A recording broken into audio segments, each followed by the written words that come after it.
But you are a member of society.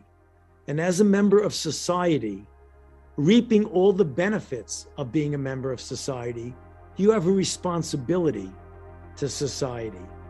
And I think each of us, particularly in the context of a pandemic that's killing millions of people, you have got to look at it and say there comes a time when you do have to give up what you consider your individual right of making your own decision for the greater good of society. What we're currently witnessing all around us is something unique and without historical precedent. As any student of history or human nature can attest, there have been countless power grabs and attempts at consolidation of power and control across vast empires, from the Egyptians or Hittites or Assyrians to the Persians, Greeks, Macedonians or Romans. And, of course, there have been innumerable conspiracies with varying degrees of secrecy or transparency between the leading forces behind these power grabs. This is a tale as old as time, and so in this narrow sense, there's nothing new here. What makes our situation unique, and what makes this moment in history so unique, is that aggressive attempts are now being made across the world to develop a global framework of control, an international empire, with immense power to punish or incentivize, threaten or cajole every nation, institution, or individual to ultimately act in accordance with its aims and desires. Of course, this empire swiftly taking shape doesn't announce itself as such, but instead masquerades as numerous organizations and institutions that might appear unconnected, even with grassroots organic origins to the untrained eye. But anyone that takes a moment to follow the money and trace the connections of the individuals involved will quickly find that they're anything but. Quickly find that the leading figures behind the creation and management of these supposedly diverse NGOs or COVID or climate or social justice related organizations, almost without any exceptions, share very specific ideologies and goals.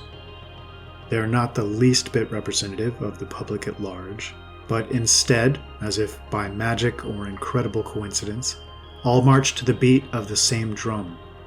And this drumbeat just so happens to be the same preferred by our largest and most powerful multinationals, and our Goldman Sachs or BlackRock. Most of you with some understanding of history would probably agree with the logic behind that old cliche of absolute power corrupts absolutely. But so often when we consider such statements, as if in accord with some Pavlovian conditioning, many of our minds immediately turn to the famous dictatorial strongmen throughout history, who we've been taught were the epitome of this concept in action. I think this is a mistake. Monarchs or kings or Führers or dictators certainly face the strongest temptations in these regards, and often are deeply corrupted as a result, there's no doubt. But at the very least, there's some element of personal responsibility involved. At least in the sense that if a nation were to be turned upside down and the lives of its citizens made fundamentally and obviously worse during the reign of this or that powerful figure, the leader in question is clearly the responsible party.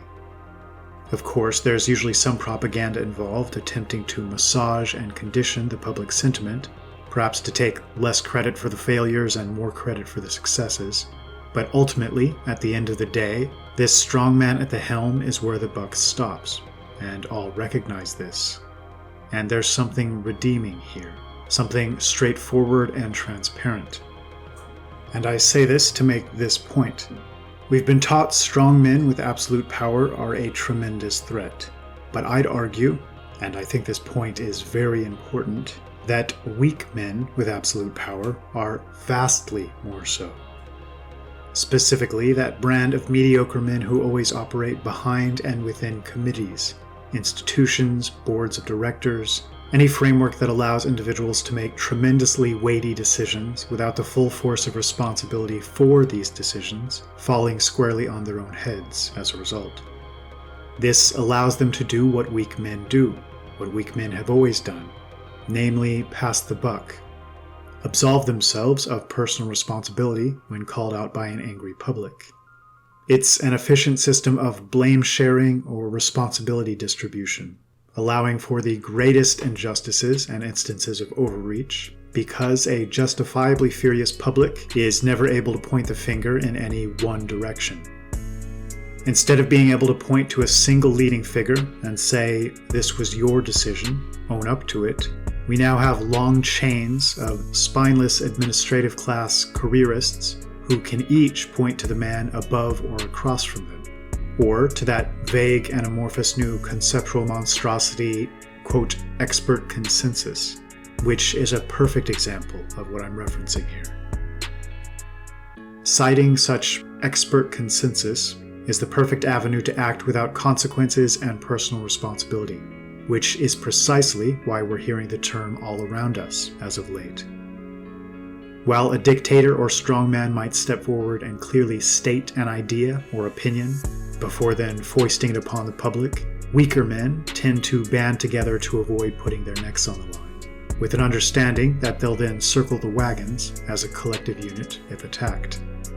It's an incredibly effective preservation strategy. And I say weak here because it's certainly an accurate and important descriptor, but there is a far better one. They're also bot men. This doesn't mean a Soros or Schiff or Rothschild approaches these men with a suitcase full of cash. Nothing in our world actually transpires like this. They've become masters at getting things done behind fronts, screens, and without personal risk.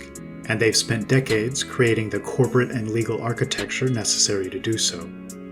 When I speak of bot men, a term I hope we'll all use more often in the near future because it's spot on and all important, I'm referring to all those individuals directly or indirectly bribed or cajoled or threatened or incentivized, even if this just means they're choosing to take the path of profit or of least resistance, instead of walking the path they know deep down to be the ultimately just, right, or healthy.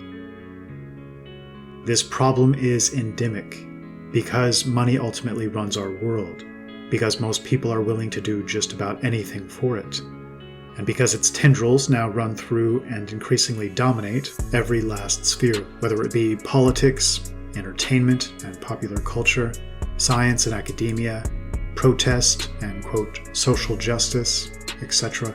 Virtually nothing is immune from its all-pervasive effects.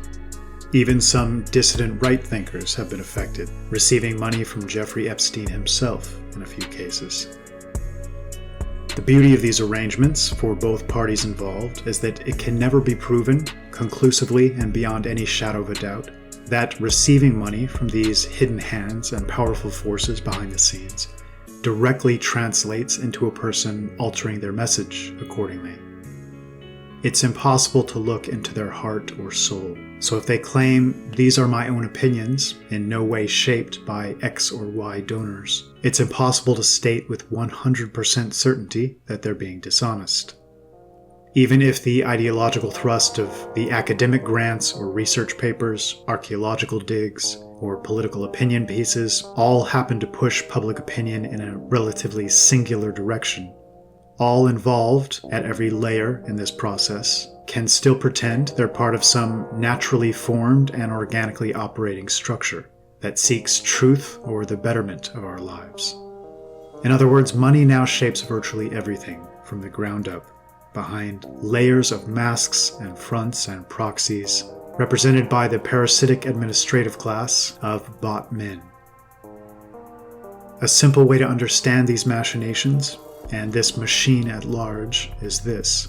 We have an extremely small subset of hidden hands possessing much of the world's wealth, who found a structure by which they might directly and indirectly employ a fleet of thousands of pliable careerists and compromised yes-men to slowly but surely lay the foundations for the vision of the future they prefer.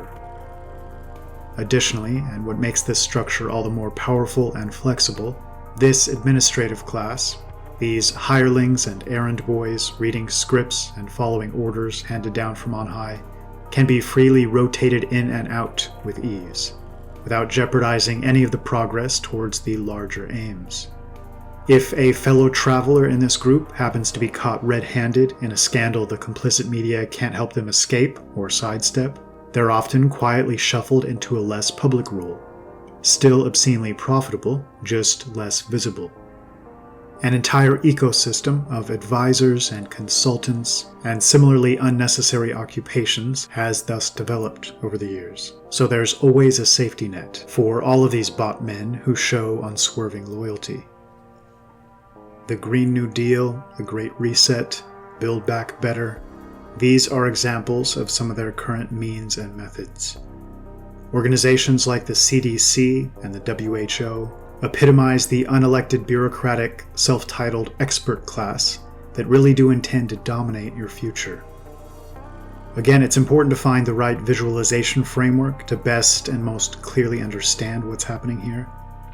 These people and this culture adore the top-heavy Chinese model, in which a small ruling caste might slowly but surely separate themselves from the public at large and solidify themselves as unquestioned rulers.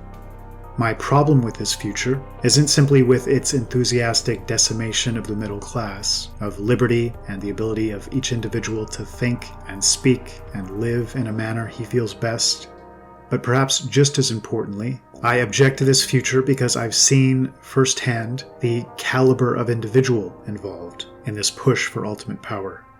What they're creating is the very definition of a kakistocracy. The common shared factor among this self-selected subset, the tie that binds, isn't a sharp mind or a history of judgment and calling things correctly, or any type of merit as we've always defined this term. The commonality and shared trait seems to be that they're pliable, compromisable, either naive and ignorant to the forces at play, or simply uncaring, just seeking a pleasant and easy life, regardless of the costs to the world at large. One could even go so far as to say that the common factor isn't strength, as has always been the traditional aim and goal of every nation with regard to their leaders, but rather weakness. It's a complete inversion. And I even get the feeling that many of these mediocre men know this on some level, and are driven in part by an envy and bitterness that they don't fully understand and haven't bothered to grapple with or process and work through. There's a malicious glee in the eyes of these subversives in many cases. It's undeniable. And here's why all good people must take a stand in the coming months and years, and must find the courage and spirit to aggressively resist this push on all fronts. I started this video with some thoughts on why this point in time is different, on why this push for ultimate power is different than any we've seen in history. It's different because it is global.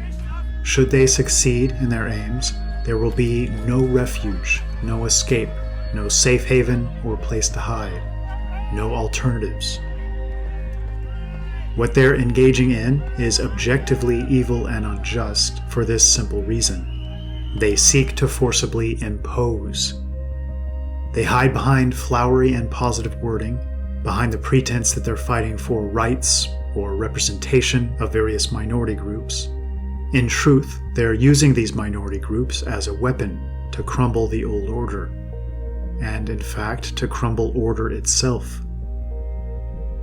There are organizations devoted entirely towards facilitating the mass importation of millions of human beings from places like Haiti, Somalia, Afghanistan, and South America, not just into the United States, but then equally distributed across every region to ensure their weapon has total, all-pervasive reach. And perhaps to make sure there's no untouched corner of the world able to maintain health and happiness and a high standard of living, which would then stand as an open rebuke and begin to cause people to clearly recognize all we've lost and all we stand to lose. Ideally, I think people should live in the manner they prefer to the greatest extent possible. I might personally disagree with a culture that turns a criminal who died of a fentanyl overdose into a saint or messiah, or a culture that denies the most fundamental truths of natural biology, or declares war on millennia of traditional wisdom in favor of some theories cooked up by a handful of psychologically unwell men a few decades ago. I might disagree or even be revolted by any number of the manners in which they might choose to live, but I'd fully respect their right to do so. What I can't respect, what none of us should ever respect, and in fact should stand completely firm in our fight against, is their imposition of these ideas and perspectives on the rest of the world. Nobody has that right. And those who have tried to go this route of forcible imposition in the past have been met with violent resistance, and justifiably so. Had they not been met with such resistance, our world would have devolved into a much more dark, bleak, and desolate place far earlier. We owe a great deal to our ancestors in this regard. They weren't cowards, and historically, recognized this sickness and poison for what it was. They were watchful, alert. They stood guard. It's about time we followed their lead in this respect. Again, I want to reiterate, because the subversives on the other side of the fence have created the most absurd caricature of who we are and what we seek. Very few of us want to dominate other peoples and impose our way of life upon them. This grotesque notion, still entertained by many of the boomer generation, so deeply conditioned by World War II mythos and propaganda, that those on the far right or in nationalist circles seek violence and genocide and enslavement of others, couldn't be more far off the mark. And while these propagandists have encouraged that gullible portion of the population to look at the far right with suspicious eyes, believing an outbreak of these things might occur at any moment, the rootless, cosmopolitan, Bolshevik-friendly left is now beginning to encourage open violence, to speak proudly about wanting to decimate a race and culture and replace it with another, to create wage slaves of the unfortunate salt-of-the-earth lower middle class who are being bled dry from every angle. And they couldn't be more open at this point about their authoritarian aims and goals. This may still be an unpopular view in some circles, but I tend to think these circles are shrinking as this idea becomes ever harder to deny. And the idea is this. International finance and banking represents the true victors post-World War II. General Patton recognized this, Kennedy recognized this, even Eisenhower, very much a puppeted man in so many ways, eventually attempted to sound the alarm about the hidden hands behind the scenes that had become practically all-powerful in his day. Virtually nothing was done.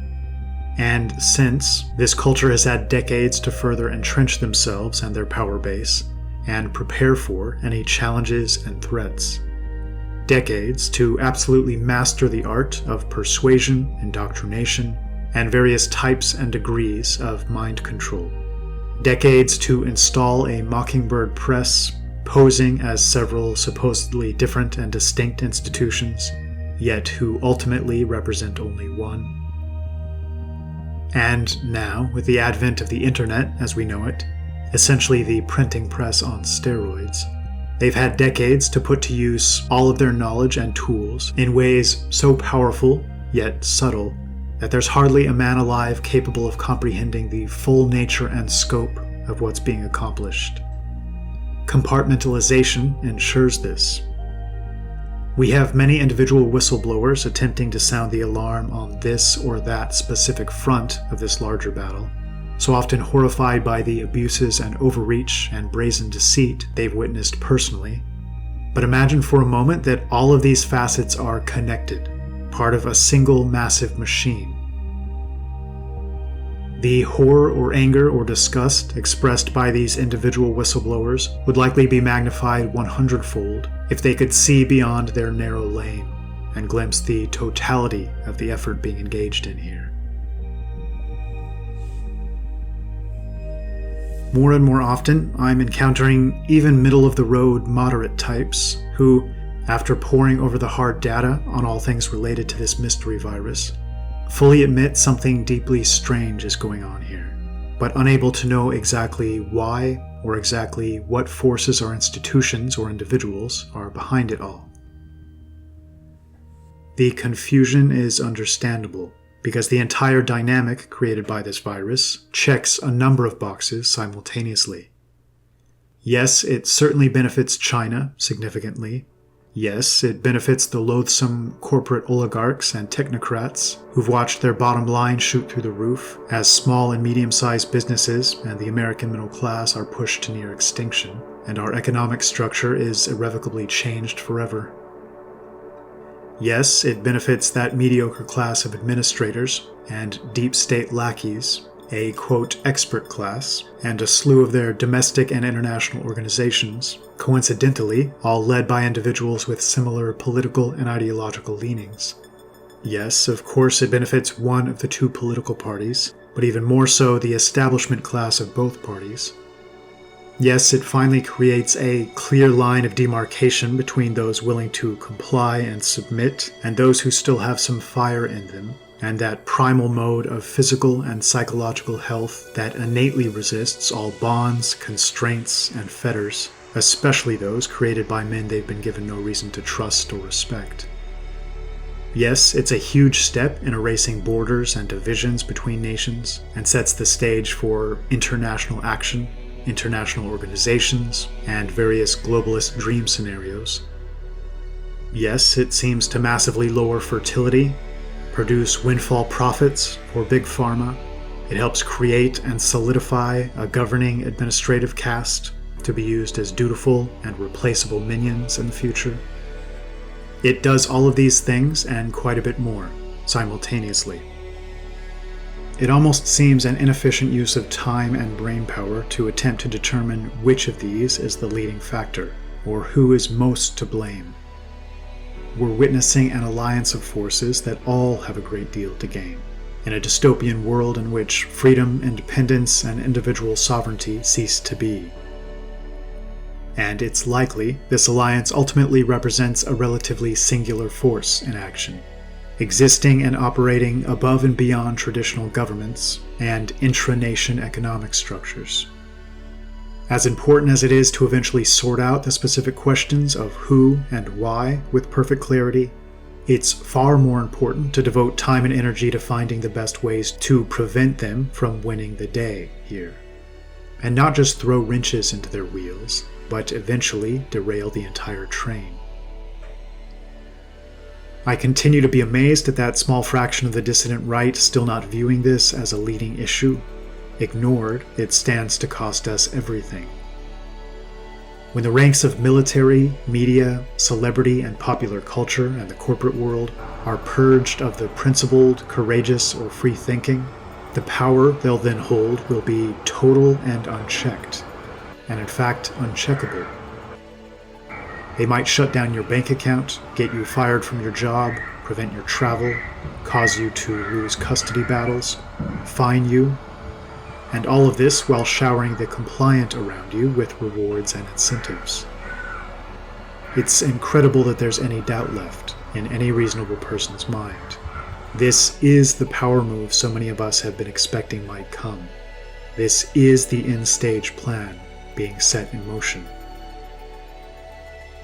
Does anyone think it's unrelated or purely coincidental that nearly all of those pushing open borders, critical race theory, the destruction of statues and all other vestiges of Western accomplishment and heritage, the idealization and deification of individuals like George Floyd or groups like the LGBTQ community, are almost without exception collected together on one side of this push?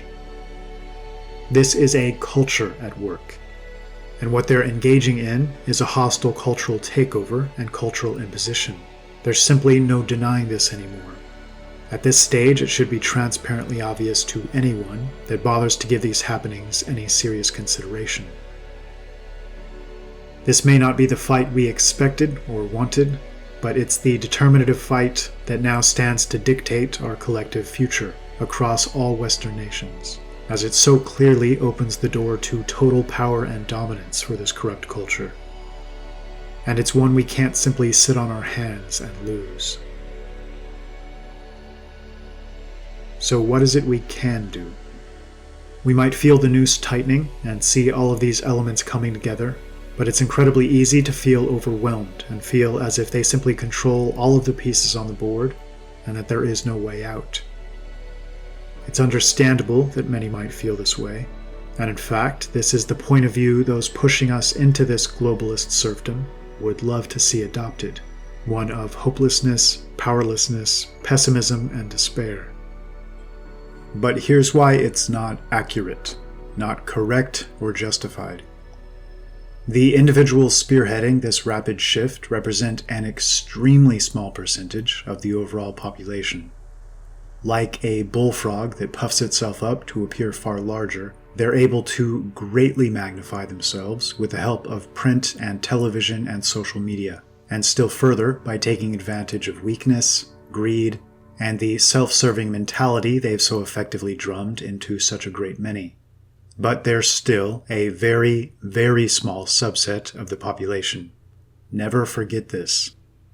And those bought men willing to play their game would shift allegiance overnight, as their human type has always done since the dawn of recorded history, if we were someday able to find some way to shift this carrot and stick incentivization and punishment framework. It's best to think of this type of person as, if you'll forgive some blunt speech, whores and prostitutes. Not in the purely sexual sense of that word, of course, but broadly speaking. They don't have many deeply held opinions or guiding principles, they don't think much or deeply, and their lives often consist of a series of basic sensory stimuli followed by their conditioned reactions to said stimuli. And their life philosophy tends to be shaped according to a superficial cost-benefit analysis at every turn in life, as they aim, in each case, to take the easiest or most profitable path. So, we need to learn to develop some carrots and sticks. There needs to be a cost involved for selling out one's most basic ethical principles, or their nation or culture, and some incentives or rewards or figurative pats on the back for acting in a more noble manner. Of course, the world of money, broadly speaking, is almost completely lost. And this will only get far worse in the coming years, as this machine finds ever more creative ways to destroy those who won't submit. But there are many carrots and sticks lying outside the world of money. And even within this world, we still have options.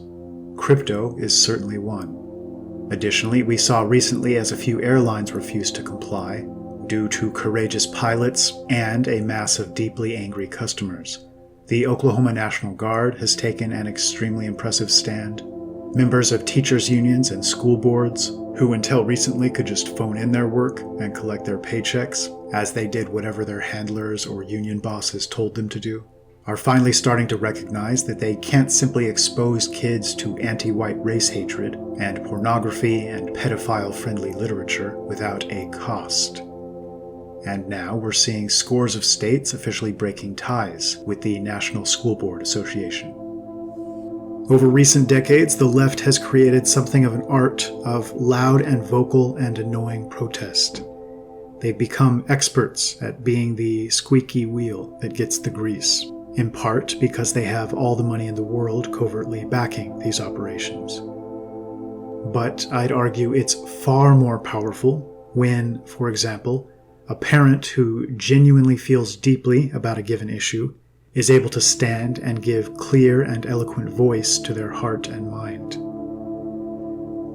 I hope we might all start giving some real thought to how each of us, as individuals, might begin to flex our muscle a bit more and more often, and find ways to become a punishing and rewarding force ourselves.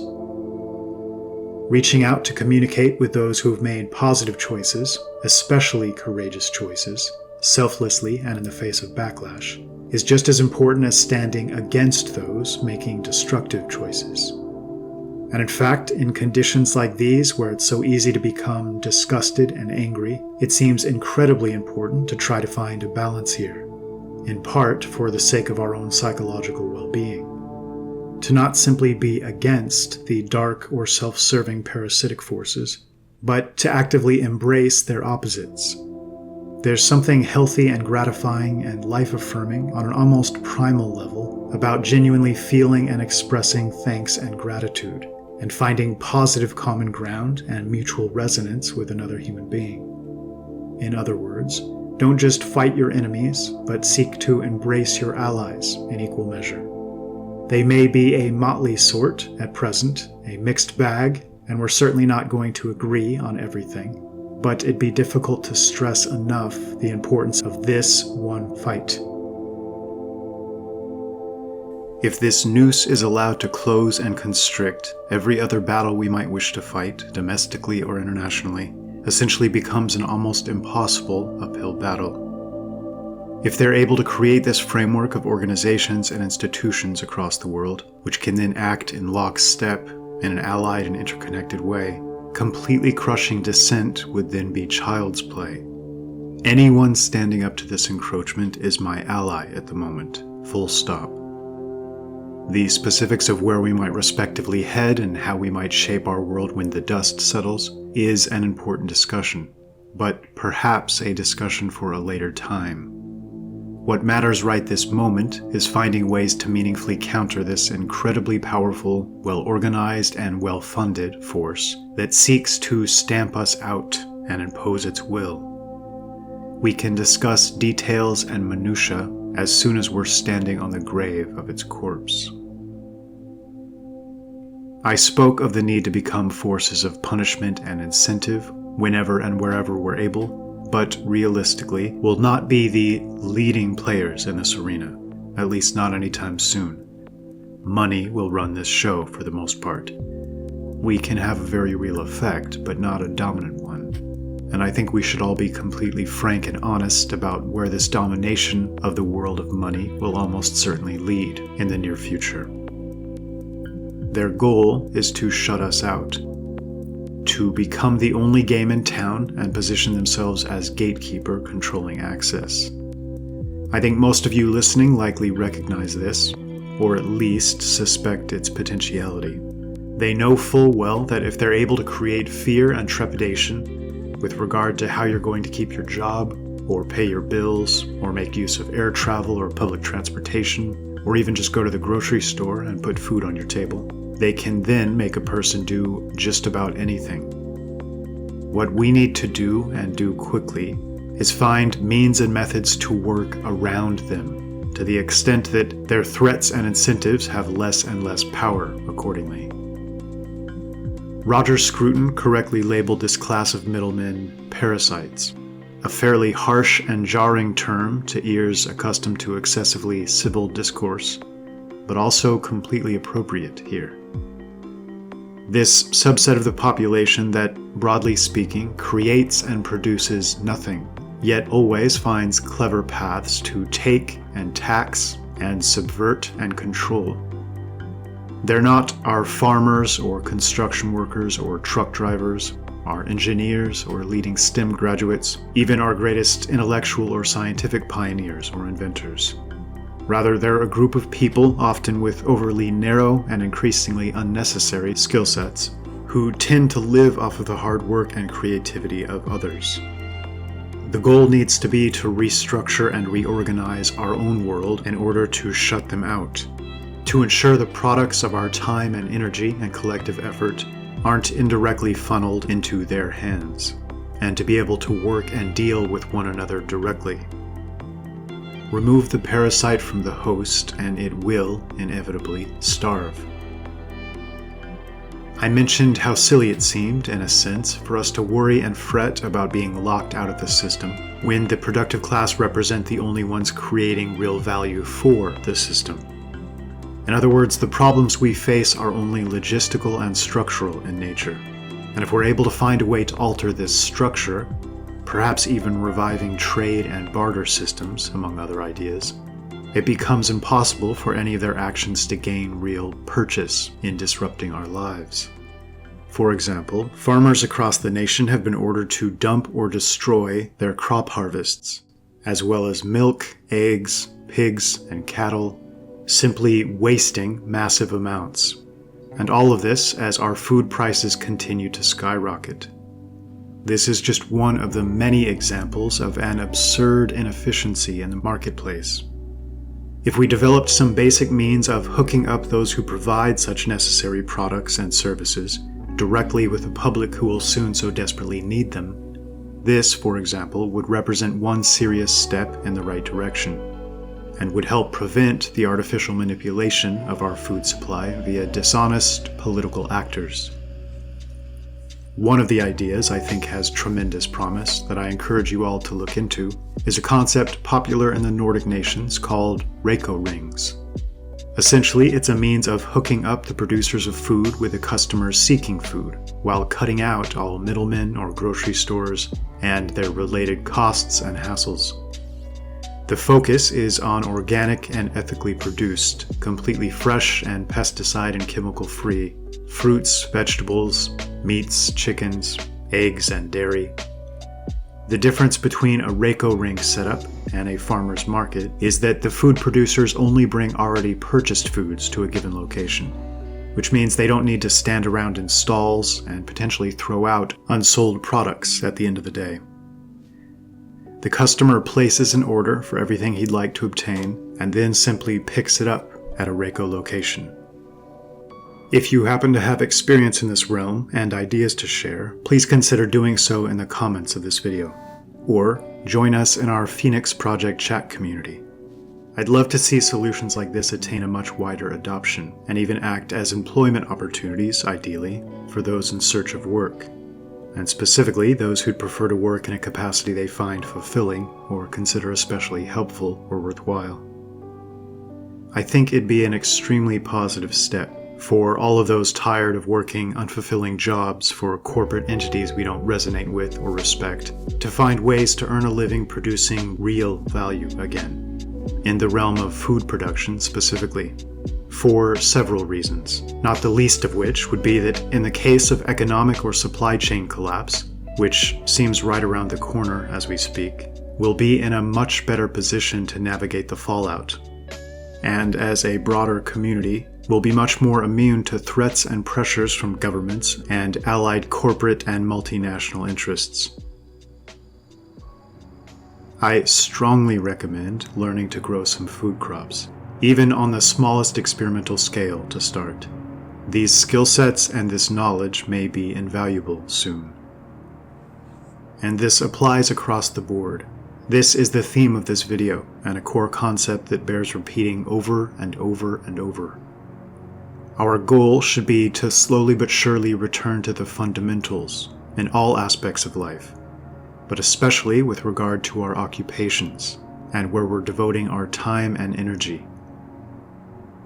Producing and creating real value, cutting out middlemen and eliminating gatekeeping forces, maximizing independence and self-sufficiency or community sufficiency, and minimizing dependence on this globalist economic machine and all of its various tendrils and offshoots. I've spoken in the past about getting to know your local sheriffs and the power of a short note or brief call establishing a relationship and letting them know you appreciate anything they're willing to do to ensure that power remains in the hands of the people. But I strongly recommend considering getting to know your local farmers and, where possible, finding ways to purchase from them directly. I've done this in Washington State, and there's something to be said for a direct source of things like fresh eggs and grass-fed beef and raw milk, and knowing exactly what you're getting, who you're getting it from, and being able to directly support local farmers and ranchers. But of course, food production is only one aspect of what I'm speaking to here. I'd like to see us work together and find creative ways to cover all of our bases, meaning give some concerted thought to each and every way they might attempt to shut us out of the economic system to force compliance, and engage in equally concerted thought and discussion about how we might sidestep these traps. If they attempt to demand injections for anyone that seeks an Uber or Lyft ride, for example, is it out of the realm of possibility in the age of social media to create an alternative service?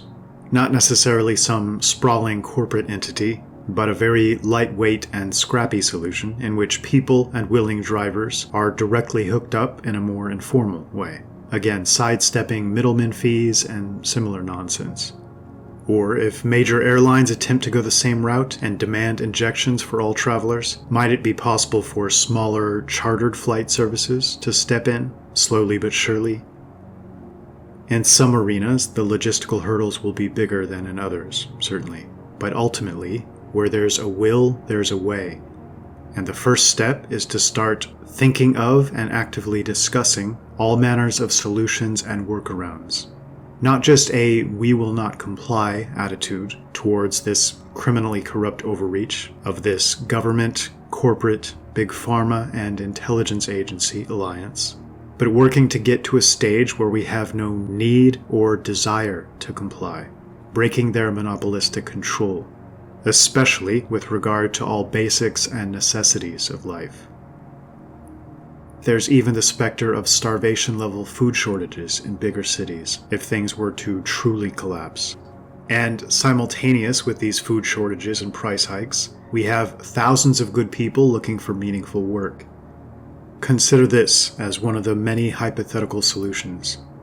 Picture, for a moment, creating a fund in which 100% of the donations went directly into cost-efficient land purchases, land that was then portioned out to men willing to work it, with an agreement to pay back the generosity over time with their resulting food production.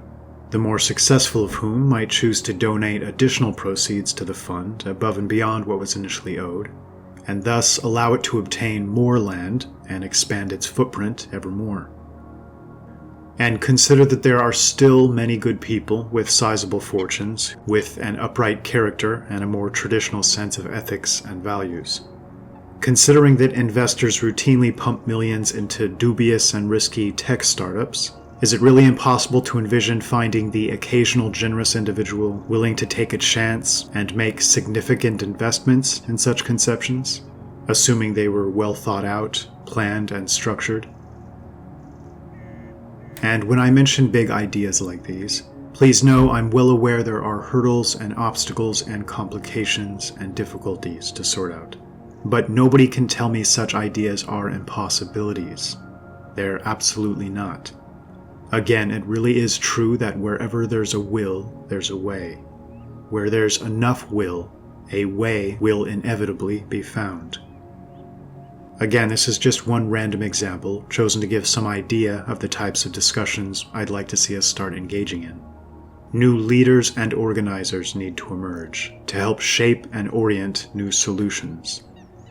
When you see somebody with a good idea and a good head on their shoulders, and the energy and inspiration to see it through and carry it to fruition, support that person, get behind them. And if you're willing and able, consider playing some active role. Even just engaging in discussion and constructive debate on these topics is extremely worthwhile at the moment. And it's the type of thing that's a necessary prerequisite for all that might follow later. The larger battle over the coming years really will be a fight between money and spirit, in a sense. And what I mean here is that those most responsible for pushing this new agenda have a virtually endless supply of capital at their disposal.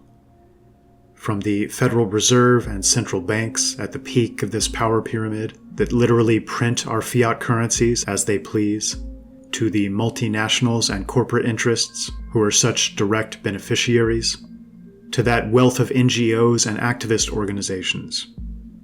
All institutions or individuals that can be motivated exclusively by financial gain are currently allies or will soon become allies of this disgusting, soulless machine. On the other side of this hypothetical battlefield would be all those motivated by higher aims, whether this be a belief in God, or a deep and abiding love for one's family or children, or their people, or culture, or nation. Higher aims that impart their thought and action with a positive and healthy spirit, and a desire to do good and be just in the highest senses of those words. Remember that this moment in time represents an obstacle and challenge, and a crossroads, and two possible futures await. Either we'll find ourselves waiting in line for the 30th iteration of some Marvel movie, surrounded by kids with soulless eyes making vapid TikTok videos, having to display some iPhone app to show proof of our monthly booster shot, only to walk home through a concrete jungle littered with feces and needles and vagrants, to a small apartment to eat our nightly ration of bug slurry, to dread waking in the morning to drag ourselves to some 9 to 5 at a company we despise and have no personal stake in, as we slowly become ever more drained, disillusioned, and spiritually exhausted. Or we take an absolutely rigid and resolute stand, whenever and wherever possible, refuse to give another inch, and prepare ourselves, mind, body, and soul, for the inevitable fallout and collapse, carefully and thoughtfully constructing visions of how we might then someday rebuild, to usher in a mode of being vastly superior to the present in every conceivable way. To summarize this concept in a single sentence, we need to find ways to minimize our dependence on those that despise us and increase our involvement and interconnection with those of like mind on every front. They've cleverly monopolized a great many of the levers of power and influence and shut the door behind them. We can bang on those doors until we're blue in the face, or beg and plead for them to be reasonable, or compromise ourselves and make deals as the noose tightens. Or we can create new doors, new levers of power, new machinery. Nearly everyone can play some part in creating this parallel machinery, whether it be with ideas, with money, with organization or leadership, or through the engaging of certain relevant skill sets. I encourage everyone listening who is willing to play some role in all of this to, as a first step, join the discussion. There's a great benefit to this being fairly decentralized, and I think the ideal here might be the fostering of several small-scale solutions that gradually come together to form larger solutions. Many are, quote, black-pilled because they see a coming collapse and no remaining avenues to sidestep it. I'd argue this might equally be viewed as the greatest white pill. Much needs to collapse. We've allowed ourselves to be surrounded by structures and scaffolding and architecture that needs to be obliterated utterly to allow something better to take shape. Don't simply look at the coming collapse and feel despair as a result. Look past this collapse, at possibilities and rebirth. Our role seems less to stand in front of this train and prevent the collapse, than to ensure that we're in a position to best pick up the pieces and rise from the ruins to recreate something valuable and lasting. I speak about history often and attempt to bring to the fore what I believe are its most important lessons.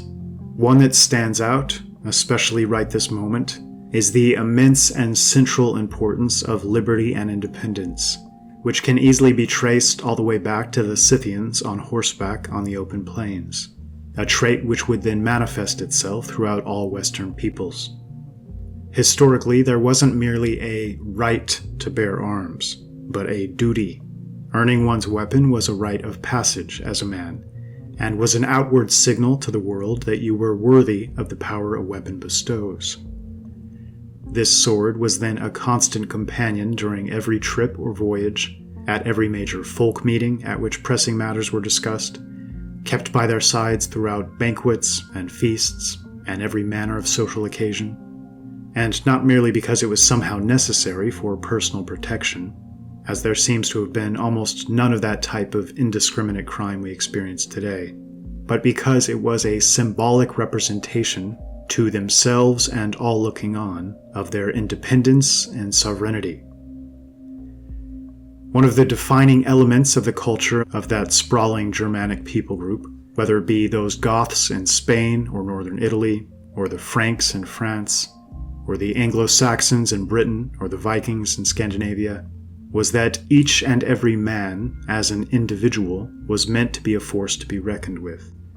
This was the greatest possible insurance policy against the tyranny of lesser men.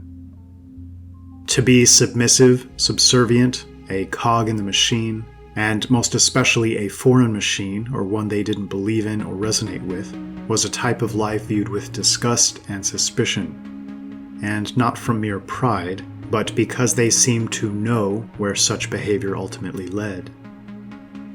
If you're in the habit of handing over your power and bending the knee to any that demand it, you'll be inviting and opening the door to all manners of horrors and injustices, and not just within your own lifetime, but also across the lifetimes of all future generations.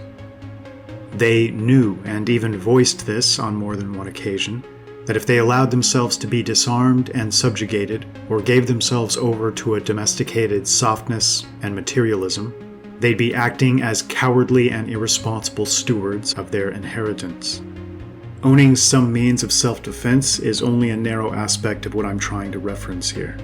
The larger point is that these men were instructed by far healthier traditions and mentalities, and thus saw clearly the dangers of ceasing to be vigilant, of outsourcing control over themselves or their families. They forever remained armed, competent, and awake. This is the mindset we need to find ways to embrace again, because the types of people that conspire for ultimate power in this world are never its best elements, to put it mildly, and will succeed if they're not capable of being checked. I like the Scythian example because nearly all listening are of this indirect lineage to varying degrees. From the US to Canada, Europe to Russia, even you Aussies. And I mention this because this fight we're facing is now very much an international one. In a very real sense, we're all in this together. If a globalized, unipolar world begins to take the shape our opponents would prefer it take in the coming decades, the end result would be something dark beyond measure. And the evidence for this is all around us. It's become very clear which direction they'd prefer to take us. The unique powers that technology might grant this ruling class are beyond the imagination of even the most creative. The next few years are so crucial largely for this reason. Once a certain threshold is crossed, once a certain level of power and control is achieved, it'll then become all but impossible to prevent a total and absolute monopolization of all levers of international power without immense bloodshed. There's a reason so much money and effort has been devoted to our deracination and atomization. A reason why the average man on the street is now so historically illiterate. History is a series of cycles and patterns, of warring archetypal forces and ideas. The less a man understands these, the less firmly rooted he is, the more he loses his sense of direction and his innate sense of true north, making him far easier to shape, mold, and ultimately control. And those who have dug deeply down these paths understand the level of conscious and willful orchestration behind these efforts. In other words, though they may be surrounded by an army of useful idiots and naive and overly trusting dupes, the true power brokers and shot callers at the heart of this push to reshape the world are conscious deceivers, the false shepherds that can't enter the sheepfold through the front door, and, like thieves and robbers, attempt to slip in undetected through another route. Their magic is powerful and will grow more so, and a great many will capitulate, give in to the siren song, and allow themselves to be drawn into this artificial black box creation, falling ever further away from God's light, further away from nature and the natural order and fundamental laws that govern all things, and further away from spirit.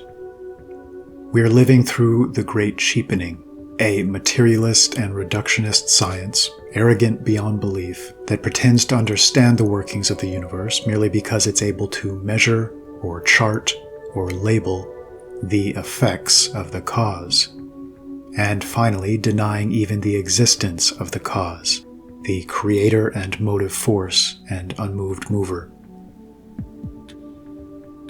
We take a wide-eyed child filled with wonder and awe at the mystery and magic of the universe, and subsequently turn them into dead-eyed nihilists, completely oblivious to the profound beauty all around them.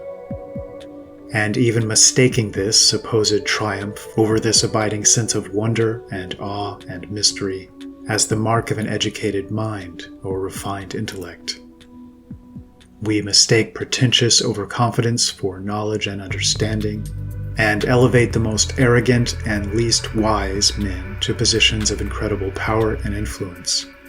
And thus everywhere, we're attempting to transgress the blueprint of our Creator and follow countless artificial paths of our own making, not realizing that the further we stray from this light, the more we'll be fumbling around like fools in the darkness. We are men playing God, and playing the role badly, and can't help but do so because it's a role we're not meant to play. Our greatest men are our greatest men because they recognized God, and can then strive to think and act and create accordingly. And in doing so, can become conduits in their highest moments, through whom divine genius might flow. Because all truly great creative genius flows from above.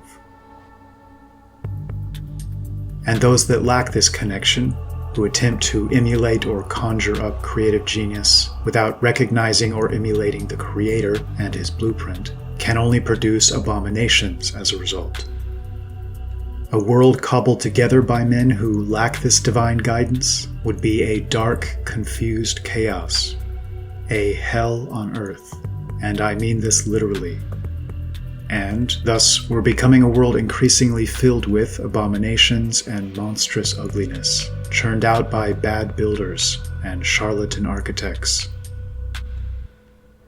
When someone like Dostoevsky tells us beauty will save the world, he's not simply referring to pretty pictures and pleasant aesthetics. We can speak of the words of a great poet as beautiful, or the graceful movement of a trained dancer, or a noble and dignified bearing, or an especially heroic and courageous act. By beauty, he's referring to all of the above, to the perfect and all-pervasive artistic imprint of the Creator, and recognizing that only insofar as we're able to comprehend this imprint and proceed to think and live and create accordingly, will we begin to reproduce and regenerate life-affirming, spirit-edifying, redemptive beauty. The choice really is ours. We can continue to work as hired contractors, building up and patching this ugly and crumbling edifice, ironically helping create a structure we'll be increasingly locked out of, unless we acquiesce to every current and future demand of those forces funding its construction.